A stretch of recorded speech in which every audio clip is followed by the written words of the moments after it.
കൃഷ്ണ സംപൂജ്യരായ എന്റെ പ്രിയപ്പെട്ട എല്ലാ കുടുംബാംഗങ്ങൾക്കും പരമപൂജനീയ ശ്രീ ബഹുമാനന്ദ സ്വാമി അവർകൾക്കും ഇവിടെ കൂടിയിരിക്കുന്ന എല്ലാ സന്യാസി ശ്രേഷ്ഠന്മാർക്കും പർളിക്കാട് ഭാഗവത സത്രത്തെ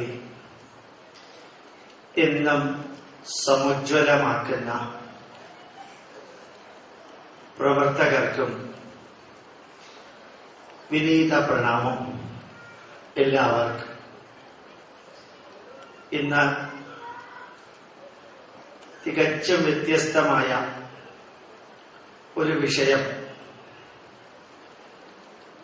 അതെനിക്കറിയാം. ഈ സദസ്സിലല്ലാതെ വേറൊരു സദസ്സില് അതറിയിക്കാൻ ശ്രമിച്ചാൽ പൂർണ്ണമായിട്ടും വിജയിച്ചു എന്ന് വരില്ല. അതുകൊണ്ട് പതിവായിട്ട് പലരും പറയുന്ന വിഷയത്തിൽ നിന്ന് തികച്ചും ഭിന്നമായിട്ട് നമ്മുടെ പൂർവികര് നമുക്കായിട്ട് തന്നിരിക്കുന്ന ഗ്രന്ഥങ്ങൾ ഏതാണെന്ന്, എന്തെല്ലാമാണെന്ന് ആരെങ്കിലും നമ്മളോട് ചോദിച്ചാൽ അത് ജീവിതത്തിൽ ഒരിക്കൽ പേരെങ്കിലും വായിക്കാൻ സാധിച്ചിട്ടുണ്ടെങ്കിൽ ആ ഒരു പുണ്യം നിലനിൽക്കട്ടെ എന്ന് പറഞ്ഞാണ് 1.25 മണിക്കൂറാണ് അനുവദിച്ചിരിക്കുന്നത്. എങ്കിലും ഒരു 15 മിനിറ്റ് കൂടി അത്യാവശ്യമാണെങ്കിൽ കൂടുതലായിട്ട് എടുത്തുകൊള്ളാൻ ഇന്ത്യൻ ഭരണഘടന ഭേദഗതി ചെയ്തിട്ടുണ്ടെന്ന് അറിയിച്ചു. എന്നാലും നിങ്ങളുടെ എല്ലാവരുടെ സദസ്സിനേക്കാളും എന്നെ അനുനിമിഷം ഓർമ്മിപ്പിക്കുന്നത് ഇവിടെ വെച്ചിരിക്കുന്ന 1 മീറ്റർ ഡയമീറ്ററുള്ള ക്ലോക്കാണ്. സമയം ഞാൻ കൂടുതൽ അപ്പുറത്തേക്ക് പോവില്ല. പക്ഷേ വളരെ ഡീറ്റെയിൽ ആയിട്ട് ഈ വിഷയങ്ങള് നിങ്ങളുടെ മുമ്പിൽ അവതരിപ്പിക്കില്ല. അതിന് കാരണം വർഷങ്ങളോളം എടുത്താലും തീരാത്ത വിഷയമാണ് ഓരോന്നും. അതുകൊണ്ട് ഞാൻ ഈ 1.25 അല്ലെങ്കിൽ 1.5 മണിക്കൂർ കൊണ്ട് പറഞ്ഞു പോകുന്ന കാര്യങ്ങള് 42 പോയിന്റുകൾ കയ്യിലുള്ളതില് എത്ര സാധിക്കുമോ അത്ര പറഞ്ഞ് ബാക്കിയുള്ളത് നിങ്ങൾ ഹോംവർക്കായിട്ട് ഒന്ന് വായിച്ചെങ്കിലും നോക്കുക. ഞാൻ ഇന്നെടുക്കുന്ന ക്ലാസ് ആവേശകരമായിരിക്കില്ല, രസകരമായിരിക്കില്ല. മറിച്ച് ഈ ക്ലാസ്സിനും തുടങ്ങുമ്പോഴും തീരുമ്പോഴും ഇനിയുള്ള ദിവസങ്ങളിലും ഈ ക്ലാസ് നിങ്ങൾക്ക് പ്രയോജനപ്പെടുമെന്നുള്ളത് എനിക്ക് ഉറപ്പാണ്.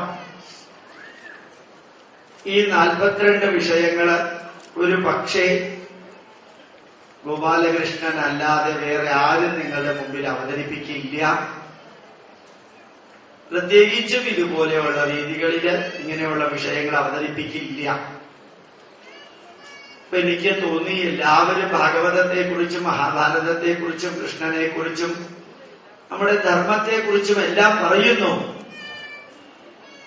പക്ഷെ ക്രിസ്ത്യാനികൾക്ക് ഒരു ഗ്രന്ഥമേ ഉള്ളൂ, മുസ്ലിമിന് ഒരു ഗ്രന്ഥമേ ഉള്ളൂ, ബുദ്ധമതക്കാർക്ക് ഒരു ഗ്രന്ഥമേ ഉള്ളൂ, ഹിന്ദുവിന് ആയിരക്കണക്കിന് ഗ്രന്ഥങ്ങൾ, ആയിരക്കണക്കിന് ആചാര്യന്മാർ, ആയിരക്കണക്കിന് വിഷയങ്ങൾ ചേർത്ത് ആയിരക്കണക്കിന് വർഷങ്ങളായിട്ട് എഴുതി നമുക്ക് തന്ന ആ ഗ്രന്ഥങ്ങൾ ഏതാണെന്ന് അതിന്റെ പേരെങ്കിലും അറിഞ്ഞിരിക്കേണ്ടത് മിനിമം റിക്വയർമെന്റ് ഓഫ് ഹിന്ദുസ്, ഹൈന്ദവ ജനതയുടെ മിനിമം അവകാശമാണ് എന്ന് മാത്രം. അടിസ്ഥാന ഗ്രന്ഥങ്ങൾ ഹിന്ദുക്കൾക്ക് 2000-ഓളം ഉണ്ട്, സംസ്കൃതത്തിൽ എഴുതിയത്. അതിന്റെ സംസ്കൃതത്തിലുള്ള വ്യാഖ്യാനങ്ങള് 10,000-ഓളം ആധികാരിക ഗ്രന്ഥങ്ങളുണ്ട്. ഭാരതീയമായ 22 ഭാഷകളിൽ എഴുതിയ 1,00,000-ഓളം ഉപാഖ്യാനങ്ങളുണ്ട്. 1,00,000-ഓളം ഉപാഖ്യാനങ്ങള്. ഈ ആയിരക്കണക്കിന് ഗ്രന്ഥങ്ങളുടെ ആവശ്യം എന്തായിരുന്നു? ഒരു ഗ്രന്ഥത്തിലൂടെ മാനവരാശിക്ക് ആവശ്യമായിട്ടുള്ള എല്ലാ അറിവുകളും കൊടുക്കാൻ സാധിക്കില്ലെന്ന് നമ്മുടെ പൂർവികർക്ക് അറിയാമായിരുന്നു.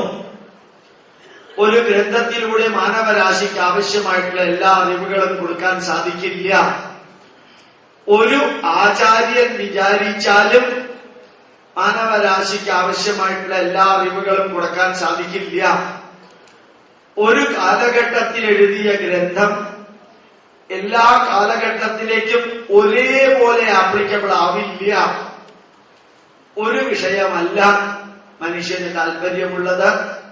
അതുകൊണ്ട് ആയിരക്കണക്കിന് ഗ്രന്ഥങ്ങള്, ആയിരക്കണക്കിന് ആചാര്യന്മാര്, ആയിരക്കണക്കിന് വിഷയങ്ങൾ ചേർത്ത് ആയിരക്കണക്കിന് വർഷങ്ങളായിട്ട് എഴുതി ആ ഗ്രന്ഥങ്ങൾ പഠിച്ച് നമ്മളുടെ മനസ്സ്, ശരീരം, കുടുംബം, സംസ്കാരം, സമൂഹം, രാഷ്ട്രം, മനസ്സ്, ശരീരം, കുടുംബം, സംസ്കാരം, സമൂഹം, രാഷ്ട്രം, ഈ ആറെണ്ണത്തെ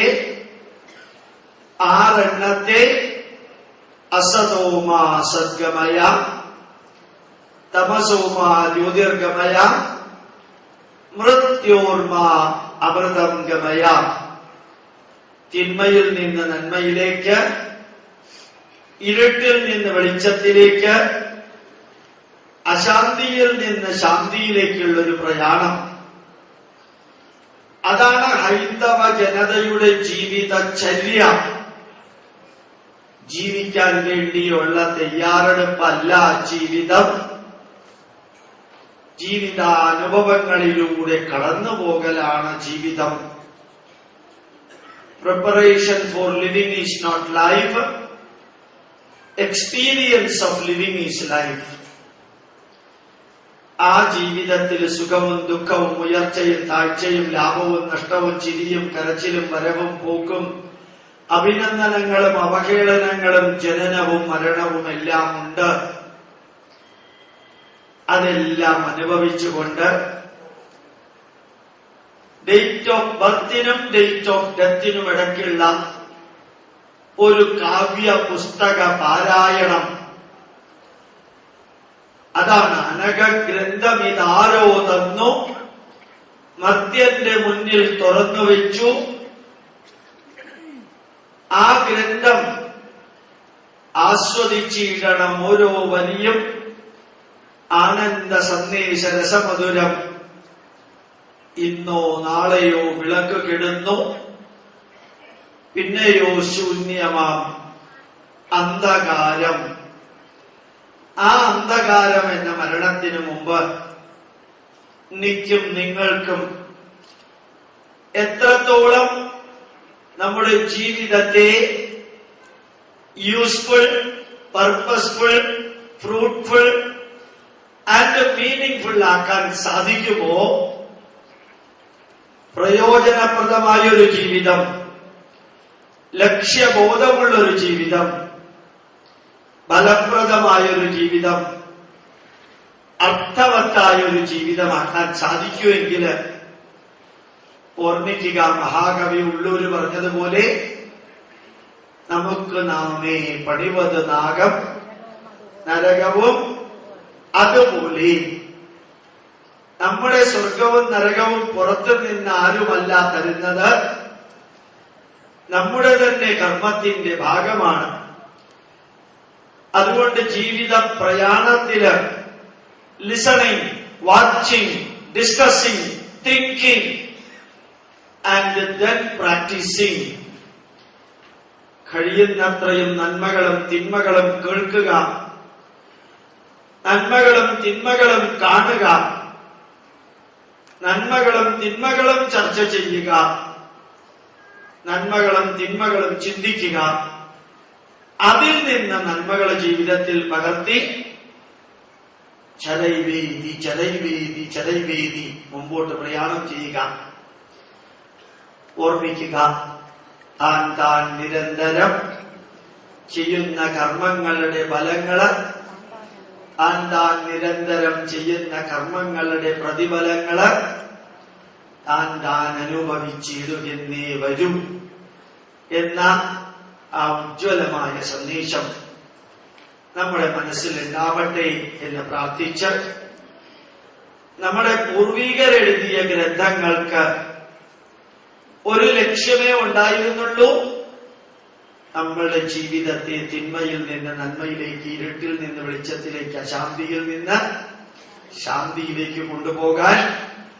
അതിനകത്ത് ആചാരങ്ങളുണ്ട്, വിചാരങ്ങളുണ്ട്, വിശ്വാസങ്ങളുണ്ട്, സങ്കല്പങ്ങളുണ്ട്, കഥകളുണ്ട്, അനുഭവങ്ങളുണ്ട്, ഉപദേശങ്ങളുണ്ട്, ജീവിത യാഥാർത്ഥ്യങ്ങളുണ്ട്. ഇതില് എത്ര ഉൾക്കൊള്ളാൻ സാധിക്കുമോ അത്രയും ഉൾക്കൊണ്ടുകൊണ്ട് ഒരു അഭ്യർത്ഥന കൂടി ഗോപാലകൃഷ്ണൻ നടത്തുന്നു. കഴിഞ്ഞ തലമുറ നമുക്ക് തന്നത് അടുത്ത തലമുറയ്ക്ക് കൊടുക്കാൻ നിങ്ങൾക്ക് സാധിക്കണം. എത്ര സാധിക്കുന്നുവോ അത്രയും. കഴിഞ്ഞ തലമുറ വരെ നമ്മുടെ പൂർവികര് സംരക്ഷിച്ചത് ഒരു വിഷയമെങ്കിലും കുറച്ചെങ്കിലും പഠിച്ച് അടുത്ത തലമുറയ്ക്ക് ഈ ലോകത്തിൽ നിന്ന് യാത്രയാകുന്നതിനു മുമ്പ് കൊടുക്കാൻ നിങ്ങൾക്ക് സാധിക്കട്ടെ എന്ന് പ്രാർത്ഥിച്ചുകൊണ്ട് ഞാൻ ആ നോട്ടിലേക്ക് കടക്കാണ്.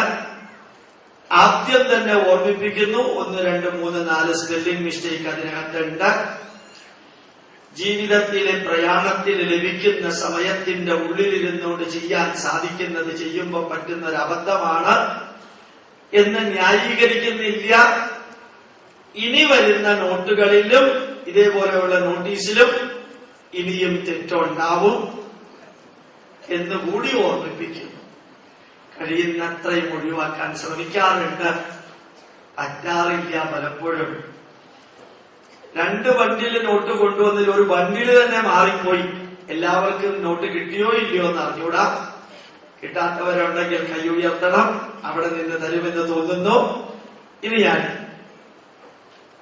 ഈ നോട്ടില്ലാതെ ഇന്നത്തെ ക്ലാസ് നിങ്ങൾക്ക് ഒന്നും മനസ്സിലാവില്ല. ഉറപ്പാണ്, നോട്ടില്ലാതെ ക്ലാസ് മനസ്സിലാവില്ല. നോട്ട് വെച്ചുകൊണ്ട് തന്നെ പഠിക്കുമ്പോഴും വിരസമാണെന്ന് കൂടി ഓർമ്മിപ്പിക്കുന്നു. പരമപവിത്രമായ ഭാരതമാതാവിന്റെ ധന്യമായ പൈതൃകത്തിന്റെ ഞാൻ ചിലപ്പോ എന്റെ ക്ലാസ് കഴിയുമ്പോൾ ഇപ്പൊ പ്രാർത്ഥിക്കാൻ പറയാറുണ്ട്. ദേവതാഭ്യ പിതൃഭ്യശ്ച മഹായോഗീഭ്യേവച നമസ്വധായൈ സ്വാഹായൈ നിത്യമേവ നമോ നമ എന്ന് പറയാറുണ്ട്. ഈ ഭാരതത്തെ ഇതേപോലെ നിലനിർത്തിയ പ്രകൃതി ശക്തിക്കും ഈ സംസ്കാരത്തെ സമുജ്വലമാക്കി നിർത്തിയ മഹായോഗീവര്യന്മാർക്കും എനിക്കും നിങ്ങൾക്കും ഈ ഭൂമിയില് ഭാരതത്തിൽ വന്ന് ഈ ജീവിതം ആസ്വദിക്കാൻ അനുഗ്രഹം ചൊരിഞ്ഞ നമ്മുടെ മാതാപിതാക്കന്മാർക്കും അവരുടെ മാതാപിതാക്കളായ പിതൃക്കൾക്കും എന്റെ അകത്തുള്ള ശക്തിക്കും എന്റെ പുറത്തുള്ള ശക്തിക്കും നിത്യവും നിത്യവും നിത്യവും ഞാൻ പ്രണാമം അർപ്പിക്കുന്നു എന്ന് ഓർമ്മിപ്പിക്കുന്നു. ആ ചൈതന്യത്തിന്റെ പരിണത ഫലമാണ് സനാതന ധർമ്മ പഠനം. 5 സനാതന ധർമ്മത്തിന്റെ പ്രധാന ഗ്രന്ഥശാഖകള്. 1 വേദങ്ങള്. വേദം എന്ന വാക്കിന്റെ അർത്ഥം അറിവ്. സനാതന ധർമ്മത്തിന്റെ അടിസ്ഥാന ഗ്രന്ഥങ്ങളാണ് വേദങ്ങള്. ലോകത്തിൽ എല്ലായിടത്തും ലോവർ ക്വാളിറ്റിയുള്ള ഗ്രന്ഥങ്ങളാണ് ആദ്യം ഉണ്ടായത്. അതിൽ നിന്ന് ഹയർ ക്വാളിറ്റിയുള്ള ഗ്രന്ഥങ്ങളിലേക്കാണ് ഈ ഗ്രന്ഥങ്ങളുടെ പരിണാമം. അതിന്റെ പേരാണ് എവല്യൂഷൻ. ഭാരതത്തിൽ ആദ്യം ഉണ്ടായത് ഏറ്റവും ഏറ്റവും കോംപ്ലിക്കേറ്റഡ് ആയിട്ടുള്ള ഗ്രന്ഥങ്ങള് വേദങ്ങള്. അത് കൃതയുഗത്തിലോ അപ്പുറത്തോ. അതിനുശേഷം ത്രേതായുഗത്തിൽ രാമായണം കുറച്ചുകൂടി സിംപ്ലിഫൈ ചെയ്തു. കുറെ കൂടി സിംപ്ലിഫൈ ചെയ്ത മഹാഭാരതം ദ്വാപര യുഗത്തില്. കുറെ കൂടി സിംപ്ലിഫൈ ചെയ്ത പുരാണങ്ങള് കലിയുഗത്തിന്റെ ആരംഭം മുതൽക്ക് ഇങ്ങോട്ട്. ഭാരതത്തില് മാത്രമാണ് ഗ്രന്ഥങ്ങള് ഡെവല്യൂഷൻ, ആ വാക്ക് ഓർമ്മിക്കാം. ലോകത്തിൽ എല്ലായിടത്തും എവല്യൂഷൻ, ഭാരതത്തിൽ മാത്രം ഡെവല്യൂഷൻ. DEVOLUTION. ഉയരത്തിൽ നിന്ന് താഴത്തേക്ക് ഗംഗോത്രിയും യമുനോത്രിയും പോലെ അങ്ങ് ഒഴുകി വന്നു. ഋഗ്വേദം സമഗ്രമായ ജ്ഞാനകാന്ഡം. 209 ഋഷിവര്യന്മാര്, അപൗരുഷേയരായ ഋഷിവര്യന്മാര്, അർത്ഥം സാധാരണ മനുഷ്യർക്ക് സാധിക്കാത്ത കാര്യങ്ങൾ ചെയ്തതുകൊണ്ട് അവരെ അപൗരുഷേയം എന്ന് പറയുന്നു. അനാദിയായ വേദം എന്നാ വേദം എഴുതിയതെന്ന് കൃത്യമായിട്ട് ആർക്കും അറിഞ്ഞൂടാ. മന്ത്രദ്രഷ്ടാക്കളായ ഋഷിവര്യന്മാര് ഈ പ്രപഞ്ചത്തിലെ പ്രതിഭാസത്തെ കണ്ണുകൊണ്ട് കണ്ട് കുമാരനാശാൻ വീണപൂവ് എന്ന എന്ന കാവ്യം എഴുതിയതുപോലെ പ്രകൃതിയിലെ പ്രപഞ്ചത്തെ പ്രതിഭാസ കണ്ടെഴുതിയ ആയിരക്കണക്കിന് മന്ത്രങ്ങളെ വേദവ്യാസൻ 4 തിരിച്ചു. അതില് അറിവ് പകരുന്ന, ജ്ഞാനം മാത്രം പകരുന്ന മന്ത്രങ്ങളെ ഋഗ്വേദത്തിൽ അടുക്കി. ഒന്ന് വായിക്കാം. സമഗ്രമായ ജ്ഞാനകാന്ഡം. മനസ്സ്, ശരീരം, കുടുംബം, സംസ്കാരം, സമൂഹം, രാഷ്ട്രം ഇവയുമായി ബന്ധപ്പെട്ട സർവചരാചരങ്ങൾക്കും ശാശ്വത നന്മയ്ക്കായുള്ള മന്ത്രങ്ങളാണ് ഋഗ്വേദത്തിലുള്ളത്. 25 ശാഖകൾ ഋഗ്വേദത്തിൽ ഉണ്ടായിരുന്നത് ഇന്ന് 4 എണ്ണമേ ഉള്ളൂ. ബാക്കി 21 എണ്ണം നഷ്ടപ്പെട്ടു. ഈ 209 ഋഷിവര്യന്മാർ എഴുതിയ മന്ത്രങ്ങളില് യാഗങ്ങളും യജ്ഞങ്ങളും നടത്താൻ ആവശ്യമായിട്ടുള്ള മന്ത്രങ്ങളെ വേദവ്യാസനും കുലത്തിൽപ്പെട്ടവരും യജുർവേദത്തിൽ അടുക്കി വെച്ചു. അടുത്തത് വായിക്കാം. ആ യജുർവേദത്തെ 2ആയിട്ട് തിരിക്കുക. പദ്യഭാഗങ്ങൾ അടങ്ങുന്ന, ഗദ്യഭാഗങ്ങൾ അടങ്ങുന്ന, പദ്യം മാത്രമുള്ളത് ശുക്ല യജുർവേദം, പദ്യവും ഗദ്യവുമുള്ളത് കൃഷ്ണ യജുർവേദം. 2 യജുർവേദമാണ്. കൃഷ്ണ യജുർവേദത്തില് പ്രോസും പോയവുമുണ്ട്. അതൊന്ന് വായിക്കാം. ഗദ്യവും പദ്യവും ചേർന്ന് വൈവിധ്യമാർന്ന വിഷയങ്ങളും അനവധി ശാഖകളുമുള്ള യാഗങ്ങൾ, യാഗകർമ്മത്തിനായുള്ള കർമ്മകാണ്ഡങ്ങളാണ് അതിലുള്ളത്. ഏതാണ്ട് 100 എന്ന ചില പുസ്തകത്തില്, 106 എന്ന ചില പുസ്തകത്തില്, അത്രയും ശ്ലാഘകളുള്ളതില് 38 എണ്ണമേ അവൈലബിൾ ആയിട്ടുള്ളൂ. ബാക്കിയുള്ളത് അപ്രത്യക്ഷമായി. മൂന്നാമത്തേത് 40 അധ്യായങ്ങള് പദ്യം മാത്രമുള്ള ആ ഉജ്ജ്വലങ്ങളായ യാഗങ്ങൾക്ക് വേണ്ടിയുള്ള മന്ത്രങ്ങള്. 40-ാം അധ്യായം ഈശാവാസ്യോപനിഷത്ത്. അത് ചേർത്ത് ഉള്ള ശുക്ല യജുർവേദം. 3-ാമത്തെ വരി ഒന്ന് വായിക്കാം. യാഗകർമ്മങ്ങൾക്കായുള്ള ഗദ്യങ്ങളില്ലാതെ പദ്യങ്ങൾ മാത്രമുള്ള സമുജ്വലമായ, ആ ഉജ്ജ്വലം എന്ന വാക്ക് അൺകമ്പയറബിളി ഗ്രേറ്റസ്റ്റ് വേദമാണ് ശുക്ല യജുർവേദം. അതിന് സ്പിരിച്വാലിറ്റി മാത്രമല്ല, പ്യുവർ സയൻസും ടെക്നോളജിയുമുണ്ട്. അതില് അരിത്തമെറ്റിക് പ്രോഗ്രഷൻ, ജോമെട്രിക്കൽ പ്രോഗ്രഷൻ, ഏകാചമേ തിസ്രശ്ചമേ പഞ്ചചമേ സപ്തചമനവചമ ഏകാദശമേ അനന്തമായ നമ്പർ BC 4000-നപ്പുറം എഴുതിയൊരു ഗ്രന്ഥം, 10:39 വരെയുള്ള സംഖ്യ പേര് കൊടുത്തെഴുതിയൊരു ഗ്രന്ഥം, AD 950 വരെ യൂറോപ്യന്മാർക്ക് 4-5 അക്കങ്ങളിൽ കൂടുതലുള്ള നമ്പർ എഴുതാൻ അറിയാമായിരുന്നില്ല. BC 4000-നപ്പുറത്ത് സാധിച്ചിരുന്നു. ജ്ഞാന വിജ്ഞാന സമ്മിശ്രമായ മന്ത്രങ്ങൾ ഉൾക്കൊള്ളുന്നു 2 ശാഖകളുള്ള ശുക്ലയജുർവേദം. ഭാരതത്തിലെ വേദമന്ത്രങ്ങൾ ആരും മലയാളത്തിലേക്ക് ട്രാൻസ്ലിറ്ററേറ്റ് ചെയ്തിട്ടില്ല. ഞാൻ കഴിഞ്ഞ 1.5 വർഷമായിട്ട് 8000 പേരെ വേദം പഠിപ്പിക്കുന്നുണ്ട്. അങ്ങനെ ഒരു ഭാഗ്യം എനിക്ക് കിട്ടി. ആ പഠിപ്പിക്കുന്നവർക്ക് വേണ്ടി ഈ ശുക്ലയജുർവേദം മലയാള ഭാഷയിലേക്ക് സ്വരത്തോടുകൂടി ചേർത്ത 40 അധ്യായങ്ങളും എഴുതിയ പുസ്തകം അവിടെയുണ്ട്. വലിയ പുസ്തകം.